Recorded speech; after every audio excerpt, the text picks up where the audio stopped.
ਵਾਲੇ ਦੇ ਕਤਲ ਨੇ ਪੰਜਾਬ ਦੇ ਵਿੱਚ ਗੈਂਗਸਟਰ ਕਿੰਨੇ ਨੇ ਤੇ ਇਹ ਕਿੰਨੀਆਂ ਵਾਰਦਾਤਾਂ ਨੂੰ ਅੰਜਾਮ ਦਿੰਦੇ ਨੇ, ਇਹਦੇ ਵੱਲ ਇੱਕ ਵਾਰ ਫਿਰ ਲੋਕਾਂ ਦਾ ਧਿਆਨ ਦਿਵਾਇਆ। ਤੇ ਇਹਦੇ ਵਿੱਚ ਕੋਈ ਦੋ ਰਾਏ ਨਹੀਂ ਕਿ ਇਹਨਾਂ ਵਾਰਦਾਤਾਂ ਨੇ ਸਰਕਾਰ ਦੇ ਤੇ ਲਾਅ ਐਂਡ ਆਰਡਰ ਦੇ ਪ੍ਰਬੰਧਨ ਤੇ ਵੀ ਸਵਾਲ ਚੁੱਕੇ ਨੇ ਕਿ ਕਿਵੇਂ ਪੰਜਾਬ ਦੇ ਵਿੱਚ ਲਗਾਤਾਰ ਕ੍ਰਾਈਮ ਦੇ ਵਿੱਚ ਵਾਧਾ ਹੁੰਦਾ ਜਾ ਰਿਹਾ ਹੈ। ਪੰਜਾਬ ਪੁਲਿਸ ਨੇ ਕਿਹਾ ਹੈ ਕਿ ਪਹਿਲੀ ਨਜ਼ਰੇ ਮਾਨਸਾ ਦੇ ਵਿੱਚ ਹੋਏ ਕਤਲੇਆਮ ਦਾ ਕਾਰਨ ਕਥਿਤ ਗੈਂਗਸਟਰ ਲਾਰੈਂਸ ਬਿਸ਼ਨੋਈ ਅਤੇ ਲੱਕੀ ਪਟਿਆਲ ਦੀ ਅਗਵਾਈ ਵਾਲੇ ਗਰੋਹਾਂ ਦੇ ਦਰਮਿਆਨ ਦੁਸ਼ਮਣੀ ਲੱਗਦੀ ਹੈ ਅਤੇ ਦਾਅਵਾ ਕੀਤਾ ਹੈ ਕਿ ਇਹ ਵਾਰਦਾਤ 2021 ਦੇ ਵਿੱਚ ਯੂਥ ਅਕਾਲੀ ਦਲ ਦੇ ਆਗੂ ਵਿੱਕੀ ਮਿੱਡੂ ਖੇੜਾ ਦੇ ਕਤਲ ਦਾ ਬਦਲਾ ਲੈਣ ਦੇ ਲਈ ਹੈ। ਅੱਜ ਇਸੇ ਰਿਪੋਰਟ ਦੇ ਵਿੱਚ ਤੁਹਾਨੂੰ ਦੱਸਾਂਗੇ ਕਿ ਪੰਜਾਬ ਦੇ ਵਿੱਚ ਕਿਹੜੇ-ਕਿਹੜੇ ਗੈਂਗਸਟਰ ਨੇ ਜਿਹੜੇ ਐਕਟਿਵ ਨੇ ਤੇ ਕਿਹੜੀਆਂ-ਕਿਹੜੀਆਂ ਵਾਰਦਾਤਾਂ ਨੂੰ ਅੰਜਾਮ ਦੇ ਚੁੱਕੇ ਨੇ।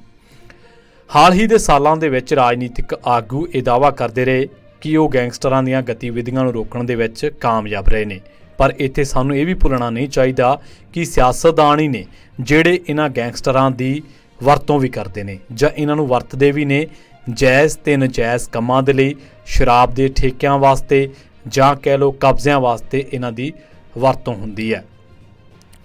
ਉਸ ਤੋਂ ਬਾਅਦ ਗੈਂਗਸਟਰਾਂ ਦੇ ਅਪਰਾਧਾਂ ਦੇ ਨਾਲ ਨਜਿੱਠਣ ਵਾਲੇ ਇੱਕ ਸੀਨੀਅਰ ਪੁਲਿਸ ਅਧਿਕਾਰੀ ਨੇ ਮੰਨਿਆ ਕਿ ਹਾਲ ਹੀ ਦੇ ਮਹੀਨਿਆਂ ਦੇ ਵਿੱਚ ਗੈਂਗਸਟਰਾਂ ਵੱਲੋਂ ਕੀਤੀਆਂ ਜਾ ਰਹੀਆਂ ਵਾਰਦਾਤਾਂ ਦੇ ਵਿੱਚ ਵਾਧਾ ਵੇਖਣ ਨੂੰ ਮਿਲਿਆ। ਤੁਸੀਂ ਹੈਰਾਨ ਹੋ ਜਾਓਗੇ ਕਿ ਪੰਜਾਬ ਦੇ ਵਿੱਚ ਕਿੰਨੇ ਗੈਂਗਸਟਰ ਨੇ ਤੇ ਕਿਹੜੇ-ਕਿਹੜੇ ਗਰੋਹ ਸਭ ਤੋਂ ਵੱਧ ਵਾਰਦਾਤਾਂ ਕਰਦੇ ਨੇ। ਇੱਕ ਸੀਨੀਅਰ ਪੁਲਿਸ ਅਧਿਕਾਰੀ ਦੇ ਮੁਤਾਬਕ ਪੰਜਾਬ ਦੇ ਵਿੱਚ ਕੁੱਲ 40 ਦੇ ਕਰੀਬ ਗਰੋਹ ਨੇ, ਜਿਨ੍ਹਾਂ ਦੇ ਵਿੱਚੋਂ 7-8 ਗਰੋਹ ਕਾਫੀ ਸਰਗਰਮ ਨੇ ਅਤੇ 3-4 ਤਾਂ ਅਜਿਹੇ ਨੇ ਜਿਹੜੇ ਸਭ ਤੋਂ ਵੱਧ ਵਾਰਦਾਤਾਂ ਨੂੰ ਅੰਜਾਮ ਦਿੰਦੇ ਨੇ। ਲਾਰੈਂਸ ਬਿਸ਼ਨੋਈ ਅਤੇ ਗੋਲਡੀ ਬਰਾੜ ਦੀ ਚਰਚਾ ਸਭ ਤੋਂ ਵੱਧ ਹੈ। ਪੁਲਿਸ ਵੀ ਕਹਿੰਦੀ ਹੈ ਕਿ ਇਹ ਗਰੋਹ ਸਭ ਤੋਂ ਵੱਧ ਸਰਗਰਮ ਗਰੋਹਾਂ ਦੇ ਵਿੱਚੋਂ ਇੱਕ ਹੈ। ਗੋਲਡੀ ਬਰਾੜ ਕੈਨੇਡਾ ਦੇ ਵਿੱਚ ਰਹਿੰਦਾ ਹੈ ਅਤੇ ਉੱਥੋਂ ਗੈਂਗ ਨੂੰ ਚਲਾਉਂਦਾ ਹੈ, ਜਦਕਿ ਲਾਰੈਂਸ ਇਸ ਵੇਲੇ ਜੇਲ੍ਹ ਦੇ ਵਿੱਚ ਬੰਦ ਹੈ। ਉਹ ਦਿੱਲੀ NCR ਅਤੇ ਪੰਜਾਬ ਦੇ ਮੁੰਡਿਆਂ ਨੂੰ ਨਿਸ਼ਾਨੇਬਾਜ਼ਾਂ ਵਜੋਂ ਵਰਤ ਰਹੇ ਨੇ ਅਤੇ ਇਹੀ ਮੁੰਡੇ ਉਹਨਾਂ ਦੀਆਂ ਸਕੀਮਾਂ ਨੂੰ ਅੰਜਾਮ ਦਿੰਦੇ ਨੇ ਅਤੇ ਇਹਦੇ ਲਈ ਬਕਾਇਦਾ ਉਹਨਾਂ ਨੂੰ ਭੁਗਤਾਨ ਕੀਤਾ ਜਾਂਦਾ ਹੈ। ਲਾਰੈਂਸ ਬਿਸ਼ਨੋਈ ਗੈਂਗ ਦੇ ਇੱਕ ਸਾਥੀ ਗੋਲਡੀ ਬਰਾੜ ਨੇ ਮੂਸੇਵਾਲੇ ਦੇ ਕਤਲ ਦੀ ਜ਼ਿੰਮੇਵਾਰੀ ਲਈ ਹੈ। ਦੋ ਪੁਰਾਣੇ ਮਾਮਲਿਆਂ ਦੇ ਵਿੱਚ ਇੰਟਰਪੋਲ ਵੱਲੋਂ ਗੋਲਡੀ ਬਰਾੜ ਦੇ ਖਿਲਾਫ ਰੈੱਡ ਕਾਰਨਰ ਨੋਟਿਸ ਵੀ ਜਾਰੀ ਹੋ ਗਿਆ। ਲਾਰੈਂਸ ਅਤੇ ਗੋਲਡੀ ਦੋਵੇਂ ਚੰਡੀਗੜ੍ਹ ਦੀ ਪੰਜਾਬ ਯੂਨੀਵਰਸਿਟੀ ਦੀ ਵਿਦਿਆਰਥੀ ਰਾਜਨੀਤੀ ਦੇ ਨਾਲ ਜੁੜੇ ਹੋਏ ਨੇ। ਲਾਰੈਂਸ ਹਬੋਰ ਦਾ ਰਹਿਣ ਵਾਲਾ ਅਤੇ DAV ਕਾਲਜ ਦੇ ਵਿੱਚ ਪੜ੍ਹਦਾ ਰਿਹਾ। ਪੁਲਿਸ ਅਧਿਕਾਰੀ ਦਾ ਇਹ ਵੀ ਇਲਜ਼ਾਮ ਹੈ ਕਿ 2015 ਤੋਂ ਜੇਲ੍ਹ ਦੇ ਵਿੱਚ ਬੰਦ ਹੋਣ ਦੇ ਬਾਵਜੂਦ ਉਹ ਫੋਨ ਅਤੇ ਸੋਸ਼ਲ ਮੀਡੀਆ ਤੇ ਆਪਣੇ ਸਾਥੀਆਂ ਦੇ ਨਾਲ ਸੰਪਰਕ ਕਾਇਮ ਰੱਖਦਾ ਹੈ। ਹਾਲਾਂਕਿ ਉਹ ਇਸ ਤੋਂ ਇਨਕਾਰ ਕਰਦਾ ਰਿਹਾ ਤੇ ਦਾਅਵਾ ਕਰਦਾ ਰਿਹਾ ਕਿ ਪੁਲਿਸ ਦੇ ਦਾਅਵੇ ਹਿਰਾਸਤ ਦੇ ਵਿੱਚ ਰੱਖੇ ਹੋਏ ਲੋਕਾਂ ਦੇ ਸੰਸਕਰਨਾਂ ਤੇ ਆਧਾਰਿਤ ਨੇ। ਇਸ ਤੋਂ ਬਾਅਦ ਨੰਬਰ ਆਉਂਦਾ ਬੰਬੀਹਾ ਗੈਂਗ ਦਾ। ਬੰਬੀਹਾ ਗੈਂਗ ਦੀ ਅਗਵਾਈ ਗੌਰਵ ਉਰਫ ਲੱਕੀ ਪਟਿਆਲ ਕਰ ਰਿਹਾ ਹੈ। ਬੰਬੀਹਾ ਗੈਂਗ ਦਾ ਨਾਮ ਮ੍ਰਿਤਕ ਗੈਂਗਸਟਰ ਦਵਿੰਦਰ ਬੰਬੀਹਾ ਦੇ ਨਾਂ ਤੇ ਰੱਖਿਆ ਗਿਆ ਸੀ, ਜਿਹੜਾ 2016 ਦੇ ਵਿੱਚ ਇੱਕ ਪੁਲਿਸ ਮੁਕਾਬਲੇ ਦੇ ਵਿੱਚ ਮਾਰਿਆ ਗਿਆ ਸੀ। ਪੁਲਿਸ ਅਧਿਕਾਰੀਆਂ ਦਾ ਕਹਿਣਾ ਹੈ ਕਿ ਇਹ ਗਰੋਹ ਲਾਰੈਂਸ ਬਿਸ਼ਨੋਈ ਗੈਂਗ ਦਾ ਵਿਰੋਧੀ ਹੈ। ਪੁਲਿਸ ਅਧਿਕਾਰੀਆਂ ਦਾ ਇਹ ਵੀ ਕਹਿਣਾ ਹੈ ਕਿ ਇਸ ਗਰੋਹ ਦੀ ਅਗਵਾਈ ਇਸ ਸਮੇਂ ਲੱਕੀ ਪਟਿਆਲ ਕਰ ਰਿਹਾ ਹੈ। ਉਸ ਦੇ ਸਹਿਯੋਗੀ ਸੁਖਪ੍ਰੀਤ ਸਿੰਘ ਬੁੱਢਾ ਨੂੰ ਅਰਮੇਨੀਆ ਤੋਂ ਡਿਪੋਰਟ ਕਰ ਦਿੱਤਾ ਗਿਆ ਸੀ ਅਤੇ 2019 ਦੇ ਵਿੱਚ ਪੰਜਾਬ ਪੁਲਿਸ ਨੇ ਗ੍ਰਿਫਤਾਰ ਕਰ ਲਿਆ ਸੀ। ਪੁਲਿਸ ਦਾ ਇਲਜ਼ਾਮ ਹੈ ਕਿ ਸੁਖਪ੍ਰੀਤ ਅਤੇ ਉਸ ਦੇ ਸਾਥੀਆਂ ਨੇ ਪੰਜਾਬੀ ਸੰਗੀਤ ਅਤੇ ਫਿਲਮ ਇੰਡਸਟਰੀ ਦੇ ਵਿੱਚ ਦਹਿਸ਼ਤ ਅਤੇ ਡਰ ਫੈਲਾ ਦਿੱਤਾ ਸੀ। ਉਸ ਨੇ ਗੌਰਵ ਪਟਿਆਲ ਤੋਂ 50,000 ਰੁਪਏ ਲਏ ਸਨ ਅਤੇ ਇੱਕ ਜਾਲੀ ਨਾਮ ਪਤੇ ਤੇ ਆਪਣਾ ਭਾਰਤੀ ਪਾਸਪੋਰਟ ਤਿਆਰ ਕੀਤਾ ਜਾ ਸਕੇ। ਬੁੱਢਾ ਆਪਣੀ ਹਿਰਾਸਤ ਦੇ ਸਮੇਂ ਅਰਮੇਨੀਆ ਤੋਂ ਗੈਰ ਕਾਨੂੰਨੀ ਤਰੀਕੇ ਦੇ ਨਾਲ ਅਮਰੀਕਾ ਦੇ ਵਿੱਚ ਦਾਖਲ ਹੋਣ ਦੀ ਕੋਸ਼ਿਸ਼ ਕਰ ਰਿਹਾ ਸੀ। ਗਾਇਕ ਪਰਮੀਸ਼ ਵਰਮਾ ਤੇ ਹਮਲੇ ਤੋਂ ਬਾਅਦ 2018 ਦੇ ਵਿੱਚ ਬੁੱਢਾ ਪੰਜਾਬ ਤੋਂ ਭੱਜ ਗਿਆ ਸੀ। ਉਸ ਨੂੰ ਇੰਟਰਪੋਲ ਵੱਲੋਂ ਜਾਰੀ ਰੈੱਡ ਕਾਰਨਰ ਨੋਟਿਸ ਦੇ ਆਧਾਰ ਤੇ ਹਿਰਾਸਤ ਦੇ ਵਿੱਚ ਲਿਆ ਗਿਆ ਸੀ। ਪੁਲਿਸ ਦਾ ਇਹ ਵੀ ਦਾਅਵਾ ਹੈ ਕਿ ਉਸ ਨੇ ਆਪਣੇ ਸਾਥੀਆਂ ਦੇ ਨਾਲ ਮਿਲ ਕੇ ਜਨਵਰੀ 2017 ਦੇ ਵਿੱਚ ਹਰਿਆਣਾ ਦੇ ਪਿੰਡ ਚਟਾਲਾ ਦੇ ਵਿੱਚ ਵੀ 2 ਬੰਦਿਆਂ ਦਾ ਕਤਲ ਕੀਤਾ ਸੀ।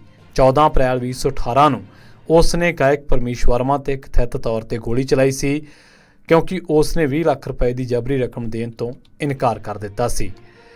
ਲਖਬੀਰ ਲੰਡਾ, ਜਿਹੜਾ ਕਿ ਕੈਨੇਡਾ ਦੇ ਵਿੱਚ ਵਸਿਆ ਪੰਜਾਬ ਦਾ ਗੈਂਗਸਟਰ ਹੈ, ਅਧਿਕਾਰੀਆਂ ਦਾ ਕਹਿਣਾ ਹੈ ਕਿ ਉਹ ਇੱਕ ਗੈਂਗਸਟਰ ਵੀ ਹੈ ਤੇ ਇੱਕ ਕੱਟੜਪੰਥੀ ਵੀ ਹੈ। 9 ਮਈ ਨੂੰ ਮੁਹਾਲੀ ਸਥਿਤ ਇੰਟੈਲੀਜੈਂਸ ਵਿੰਗ ਦੇ ਹੈੱਡਕੁਆਰਟਰ ਤੇ ਇਸੇ ਦੇ ਬਾਰੇ ਕਿਹਾ ਜਾ ਰਿਹਾ ਹੈ ਕਿ ਉਸ ਨੇ ਹਮਲੇ ਦੀ ਸਕੀਮ ਘੜੀ ਸੀ। ਹਮਲੇ ਦੇ ਵਿੱਚ ਕੋਈ ਜ਼ਖਮੀ ਨਹੀਂ ਹੋਇਆ। ਪਰ ਨਿਸ਼ਾਨੇ ਦੀ ਚੋਣ ਰਹੇ ਖੂਫੀਆ ਹੈੱਡਕੁਆਟਰ ਨੇ ਨਾ ਸਿਰਫ ਪੰਜਾਬ ਬਲਕਿ ਦਿੱਲੀ ਦੇ ਵਿੱਚ ਵੀ ਸੁਰੱਖਿਆ ਬਲਾਂ ਨੂੰ ਹੈਰਾਨ ਕਰਕੇ ਰੱਖ ਦਿੱਤਾ ਸੀ। ਇਸ ਤੋਂ ਬਾਅਦ ਨਾਮ ਆਉਂਦਾ ਅਰਸ਼ ਡੱਲੇ ਦਾ। ਅਰਸ਼ ਡੱਲਾ ਮੋਗੇ ਜ਼ਿਲ੍ਹੇ ਦਾ ਰਹਿਣ ਵਾਲਾ ਹੈ। ਪੁਲਿਸ ਦਾ ਕਹਿਣਾ ਕਿ ਅਰਸ਼ ਡੱਲਾ ਹੁਣ ਕੈਨੇਡਾ ਦੇ ਵਿੱਚ ਹੈ। ਪੁਲਿਸ ਅਫਸਰਾਂ ਦਾ ਦਾਅਵਾ ਹੈ ਕਿ ਉਹਨਾਂ ਨੇ ਅਰਸ਼ ਡੱਲਾ ਦੇ ਕਰੀਬੀ ਸਹਿਯੋਗੀਆਂ ਦੀ ਗ੍ਰਿਫਤਾਰੀ ਅਤੇ IED, ਹੈਂਡ ਗ੍ਰਨੇਡ ਅਤੇ ਹੋਰ ਹਥਿਆਰ ਅਤੇ ਗੋਲਾ ਬਾਰੂਦ ਬਰਾਮਦ ਕਰਕੇ ਉਸ ਦੇ ਸਮਰਥਨ ਵਾਲੇ ਕਈ ਮੋਡਿਊਲਾਂ ਦਾ ਪਰਦਾ ਫਾਸ਼ ਕੀਤਾ। ਇਨ੍ਹਾਂ ਕਥਿਤ ਗੈਂਗਸਟਰਾਂ ਤੋਂ ਇਲਾਵਾ ਜੱਗੂ ਭਗਵਾਨਪੁਰੀਆ, ਮ੍ਰਿਤਕ ਗੈਂਗਸਟਰ ਵਿੱਕੀ ਗਾਉਂਡਰ ਦੇ ਬਚੇ ਹੋਏ ਸਾਥੀ ਅਤੇ ਸੁੱਖਾ ਤੁੰਨੇਕੇ ਵਰਗੇ ਕੁਝ ਹੋਰ ਵੀ ਸਰਗਰਮ ਨੇ। ਪੰਜਾਬ ਪੁਲਿਸ ਦੇ ਇੱਕ ਸੀਨੀਅਰ ਅਧਿਕਾਰੀ ਨੇ ਦੱਸਿਆ ਕਿ ਮੌਜੂਦਾ ਸਮੇਂ ਦੇ ਵਿੱਚ ਗੈਂਗਸਟਰਾਂ, ਖਾੜਕੂ ਅਤੇ ਨਸ਼ਾ ਤਸਕਰਾਂ ਦੇ ਹੱਥ ਮਿਲਾਉਣ ਦੇ ਨਾਲ ਇੱਕ ਖਤਰਨਾਕ ਰਲਿਆ ਮਿਲਿਆ ਕੰਮ ਚੱਲ ਰਿਹਾ ਹੈ। ਸਰਕਾਰੀ ਸੂਤਰਾਂ ਦਾ ਇਹ ਕਹਿਣਾ ਹੈ ਕਿ ਜ਼ਿਆਦਾਤਰ ਸਰਗਰਮੀਆਂ ਅੰਤਰ ਗੈਂਗ ਰੰਜਿਸ਼ਾਂ ਤੱਕ ਸੀਮਿਤ ਨੇ।